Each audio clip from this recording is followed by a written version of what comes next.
Well, President Trump has threatened to pull federal funding from colleges and universities that allow illegal protests on their campuses. And the idea has raised many questions about free speech. News 8's Kat Sandoval talks with two people on each side of this argument.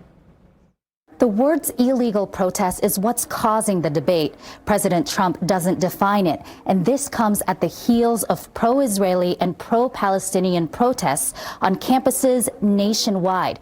IU Bloomington was part of that. Pro-Palestine students protested the Israel-Hamas war and created encampments at Dunn Meadow last summer. ACLU reported 56 students were arrested. Rabbi Levi Kunin advises students at IU. He supports 3 Jewish student organizations. I wasn't part of the protest, but I could tell you the Jewish students that have been affected by it, the ones that were scared to go to class, the ones that were followed home from what they understood was people from the protest. The ACLU says the protests were peaceful, that law enforcement were aggressive, and they are currently suing the university. ACLU calls Trump's statements a step back. The United States has constitutional protections for the right to protest. There is nothing that the president can do to diminish those rights. Trump also threatened agitators with prison or to send them back to their home country. American students could be permanently expelled or, depending on the crime, arrested.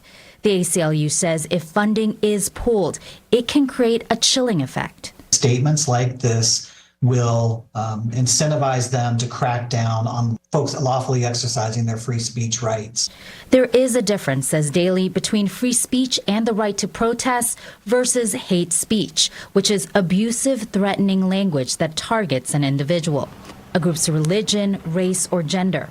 This, he says, is not protected speech, but the rabbi disagrees. I'm appalled that they're trying to defend police, saying the protests have evolved into anti-Semitism, and he applauds Trump's statements. I find it ironic that they're willing to protect speech that falls within their rhetoric.